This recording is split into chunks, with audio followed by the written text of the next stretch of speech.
Hello guys. तो इस video में हम गवर्नमेंट स्कीम्स के बारे में डिस्कस करेंगे। हम बेसिक ओवरव्यू लेंगे स्कीम्स के बारे में कि स्कीम्स क्या होती हैं, स्कीम्स किस किस टाइप की होती है और यूपीएससी के लिए स्कीम्स में क्या क्या चीज़ें इंपॉर्टेंट है। तो मैं आपको ये बता दूं कि यूपीएससी में जो गवर्नमेंट स्कीम्स है वो काफ़ी ज़्यादा इंपॉर्टेंट है, क्योंकि आपको प्रीलिम्स में यहाँ से एक क्वेश्चन मिल जाता है। यहाँ पे मेंस में आप इनको बॉडी में यूज़ कर सकते हैं, कंक्लूजन में, इंट्रोडक्शन में, या फिर किसी स्कीम्स का आपको एक डायरेक्ट फुल फ्लेजेड क्वेश्चन भी मिल सकता है स्कीम्स के एनालिसिस के बारे में। और हमारा जो थर्ड पॉइंट है वो है थर्ड पार्ट है वो है इंटरव्यू। इंटरव्यू में अगर आपसे कोई क्वेश्चन पूछा जा सकता है तो you can use the schemes as a solution. So इससे हमें ये पता चलता है कि स्कीम्स जो है काफ़ी इंपॉर्टेंट है ओवरऑल यूपीएससी के लिए। तो सबसे पहले हम ये जान लेंगे कि स्कीम होती क्या है। तो स्कीम इज़ अ प्रोग्राम और plan by government through which it aims to achieve goals such as social equity, employment generation, support to sector, financial support etcetera. तो स्कीम गवर्नमेंट के जो कुछ ऑब्जेक्टिव होते हैं, जैसे भी गवर्नमेंट जीत के आती है चुनाव, तो गवर्नमेंट उसके बाद अपने कुछ कुछ एजेंडाज फुलफ़िल करना चाहती है। उन एजेंडाज फुलफ़िल करने के लिए गवर्नमेंट अलग अलग टाइप की स्कीम्स के थ्रू एजेंडा को फुलफ़िल करती है। उसमें गवर्नमेंट किसी सेक्टर को, अगर गवर्नमेंट का प्रॉमिस था कि हम किसी सेक्टर को बूस्ट देंगे, तो गवर्नमेंट उस सेक्टर के लिए सेक्टर स्पेसिफिक स्कीम्स ला सकती है। उस सेक्टर को फाइनेंशियल एड के लिए स्कीम्स ला सकती है। गवर्नमेंट ने किसी पर्टिकुलर सेक्शन ऑफ पीपल के लिए, अगर गवर्नमेंट ने कहा था कि हम आपके एम्पावरमेंट में हेल्प करेंगे, तो गवर्नमेंट उस सेक्शन को बेटर एजुकेशन के लिए, बेटर से इन बिजनेस के लिए, इन सब चीज़ों के लिए भी गवर्नमेंट स्कीम्स ला सकती है। सो स्कीम्स का ब्रॉड ओवरव्यू ये होता है। स्कीम का क्लासिफिकेशन देख लेते हैं। स्कीम के को क्लासिफाई करने के काफ़ी सारे तरीके हो सकते हैं, जिसमें से एक तरीका फाइनेंस है। फाइनेंस काफ़ी फीजिबल तरीका है। इसमें हम ये देखते हैं कि स्कीम्स में पैसा आ कहाँ से रहा है। तो स्कीम में पैसा सेंट्रल गवर्नमेंट दे सकती है, स्टेट गवर्नमेंट दे सकती है, या दोनों कुछ साथ में कंट्रीब्यूट कर सकते हैं। तो इस बेसिस पे जो स्कीम्स है, स्कीम्स को तीन पार्ट में बांटा जाता है: central sector schemes, centrally sponsored schemes और स्टेट स्कीम्स।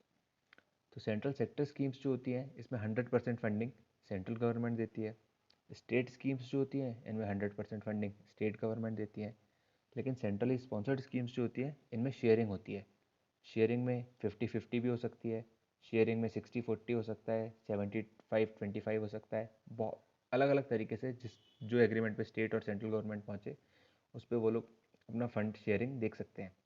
तो यूपीएससी इस चीज़ में ये नहीं पूछता है कि फंड शेयरिंग क्या है, क्योंकि अलग अलग स्टेट के लिए अलग अलग हो सकती है फंडिंग। यहाँ पे हमें बस ये जानना है कि सेंट्रल स्पॉन्सर्ड स्कीम में 100% पैसा कोई एक गवर्नमेंट नहीं देती है, दोनों शेयर करते हैं पैसे। अब सेंट्रल सेक्टर स्कीम्स, क्योंकि ये 100% सेंटर इसमें फंड कर रहा है, तो सेंटर चाहता है यूजुअली ये यूनियन लिस्ट में बनाई जाती है और इसका इम्प्लीमेंटेशन भी सेंट्रल गवर्नमेंट ओवरसी करती है। सेंट्रली स्पॉन्सर्ड स्कीम, इसमें सेंटर पैसा दे रहा है लेकिन स्टेट भी कंट्रीब्यूट कर रहे हैं, तो ये यूजुअली स्टेट लिस्ट में होती है और इनका इम्प्लीमेंटेशन भी स्टेट डालता है, और स्टेट लिस्ट जो है वो स्टेट का खुद का डोमेन है। अब यूपीएससी के लिए स्टेट स्कीम्स प्रीलिम्स एग्जाम्स के लिए बिल्कुल इंपॉर्टेंट नहीं है, क्योंकि प्रीलिम्स एग्जाम में किसी भी एक पर्टिकुलर स्टेट स्कीम से क्वेश्चन पूछना यूपीएससी एग्जामिनर के लिए फिजिबल नहीं होगा।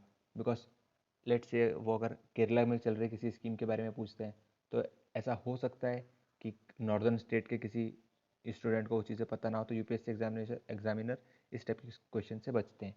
लेकिन मेंस और इंटरव्यू स्टेजेस के लिए ये चीज़ें काफ़ी इंपॉर्टेंट हो जाती है। क्यों? क्योंकि मेंस में आप एनालिटिकल स्टडी रिक्वायर होती है। तो जब आप एनालिसिस कर रहे हैं, तो एनालिसिस के टाइम पे आप किसी दूसरे स्टेट की स्कीम का एग्जाम्पल दे सकते हैं। जो अब साथ ही में हमें कुछ बेसिक टर्मिनोलॉजी भी जान लेनी है कि फ्लैगशिप का मतलब क्या होता है, अम्ब्रेला का मतलब क्या होता है। तो फ्लैगशिप स्कीम वो स्कीम होती है किसी भी मिनिस्ट्री में जिस भी स्कीम के लिए सबसे ज़्यादा फंडिंग आ रही है, उस स्कीम को उस मिनिस्ट्री की फ्लैगशिप स्कीम कहा जाता है। इसका एग्जांपल आप जैसे समझ सकते हैं, आज की डेट में मोबाइल फ़ोन्स काफ़ी ज़्यादा यूजेज में। तो अगर आप फ्लिपकार्ट पे ऐड देखें या फिर अमेज़ॉन पे ऐड देखें, तो आपको मिलेगा OnePlus 90 फ्लैगशिप स्मार्टफोन, जो कि वन प्लस का फ्लैगशिप फ़ोन है। iPhone 12 एप्पल का फ्लैगशिप फ़ोन है। एप्पल के दूसरे फ़ोन्स भी आते हैं, जैसे कि iPhone SE, लेकिन वो फ्लैगशिप नहीं है, क्योंकि एप्पल जो अपना highest amount of R&D, highest जो अपना फंड एलोकेशन है, वो iPhone 12 के लिए कर रहा है।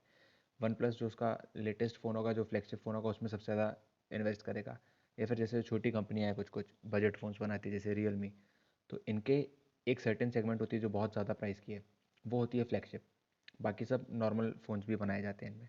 तो फ्लैगशिप का बेसिक कंसेप्ट ये है कि जिस भी स्कीम में सबसे ज़्यादा फंडिंग दी जा रही है वो स्कीम कहलाएगी फ्लैगशिप स्कीम। अब होती है अम्ब्रेला स्कीम। अम्ब्रेला, जैसे कि आप इमेजिन कर सकते हैं, एक अम्ब्रेला छतरी बनी हुई है, तो अम्ब्रेला के अंदर 2-3 लोग आ सकते हैं अगर बड़ा अम्ब्रेला है तो स्कीम्स को भी ऐसा किया जाता है कि अगर किसी कुछ स्कीम्स का फंक्शन एक जैसा है, या फिर कुछ स्कीम्स मिलके एक सर्टेन ऑब्जेक्टिव की तरफ जाना चाहती हैं, या फिर एक किसी एक बड़े गोल को आपको अचीव करने के लिए इंटरडिसिप्लिनरी इंटीग्रेशन की रिक्वायरमेंट है, तो आप उन सभी स्कीम्स को एक बड़ी स्कीम के अंडर क्लब कर सकते हैं और उस स्कीम को कहा जाएगा अम्ब्रेला स्कीम। इसका एग्जांपल है समग्र शिक्षा अभियान। अब इसमें एक और चीज़ जानने लायक है, सेंट्रल स्पॉन्सर्ड स्कीम्स जो हैं उनमें एक नीति आयोग के रिकमेंडेशन के बाद से सेंट्रली स्पॉन्सर्ड स्कीम में गवर्नमेंट ने जब रैशनलाइज किया स्कीम्स को, तो ये डिसीजन लिया गया कि अब 30 से ज़्यादा सेंट्रली स्पॉन्सर्ड स्कीम्स नहीं होंगी। तो उसमें एक कैप है, तो इससे हमारा काम काफ़ी ज़्यादा ईजी हो जाता है, क्योंकि हमें स्कीम्स पढ़नी कम पड़ेंगी एग्ज़ाम के लिए। तो स्कीम्स है ओवरऑल बहुत बड़ा टॉपिक। तो इसमें हमें प्रायोरिटी बेसिस पे क्या क्या चीज़ें पढ़नी है ये हमें पता कैसे चलेगा? हम इसके लिए यूपीएससी प्रीवियस ईयर क्वेश्चंस देखते हैं। तो हमें जनरली एक ट्रेंड देखने मिलता है कि यूपीएससी क्या चीज़ें पूछ रहा है स्कीम्स में। तो यूपीएससी जनरली अगर कोई भी स्कीम है उसके बारे में पूछता है कि उसकी मिनिस्ट्री क्या है, किस मिनिस्ट्री से एसोसिएटेड है वो स्कीम, उस स्कीम का ऑब्जेक्टिव क्या है। ऑब्जेक्टिव किसी भी स्कीम का आइडेंटिफाई करना बहुत ईजी है। अगर आपको यूपीएससी प्रीलिम्स में क्वेश्चन पूछेगा तो आपको स्कीम का नाम देगा ही देगा।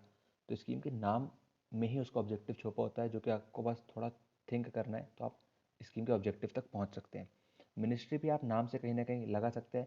कुछ ऐसी स्कीम होंगी जिनका नाम के साथ मिनिस्ट्री मैच नहीं करेगी, हम उस स्कीम की मिनिस्ट्री को स्पेसिफिकली याद कर लेंगे। वरना अगर नाम है तो आप उस स्कीम की मिनिस्ट्री को भी आप पता कर सकते हैं। जैसे कि पीएम किसान स्कीम है तो उसका ऑब्वियसली मिनिस्ट्री ऑफ एग्रीकल्चर उसका देखेगी, ये नाम के साथ एसोसिएट होता है। स्कीम के फीचर्स क्या क्या है कि उस स्कीम के अंदर आपको ऑब्जेक्टिव और फीचर्स थोड़ा बहुत मैचेस करते हैं। ऑब्जेक्टिव एक गोल क्या रहेगा, फाइनल गोल, और उस स्कीम के फीचर का मतलब ये होगा कि किस किस तरीके से हम गोल अचीव करेंगे। तो पीएम किसान जैसे स्कीम का एग्जांपल ले लेते हैं, तो उसका गोल है कि किसानों को फाइनेंशियल सपोर्ट देना। लेकिन उसके फीचर्स क्या होंगे कि हम हर एक किसान को दो 2,000 रुपये की 3 किस्त में 6,000 रुपये देंगे। इनकम सपोर्ट उसका एम है, लेकिन फीचर है ये पैसे, इस प्रोसेस के थ्रू पैसे देना। स्कीम का टाइप क्या है कि सेंट्रल सेक्टर स्कीम, ये भी पूछा जाता है, हम इसे भी देख लेंगे स्कीम के साथ साथ पढ़ते हुए। और स्कीम्स के लिए बेनिफिशियरी कौन होंगे, बेनिफिशियरी कौन होंगे ये आप स्कीम के ऑब्जेक्टिव से ही आप अंदाज़ा लगा सकते हैं कि स्कीम का जो ऑब्जेक्टिव रहेगा तो आप उससे बेनिफिशियरी को एलिमिनेट कर सकते हैं। कि अगर स्कीम का ऑब्जेक्टिव है किसान को इनकम सपोर्ट देना, तो ऑब्वियसली जिन लोगों के पास हाई इनकम है उन लोगों को तो इस स्कीम के अंडर में नहीं रखा जाएगा। तो बेनिफिशियरी का भी एक ब्रॉड आइडिया लगाया जा सकता है।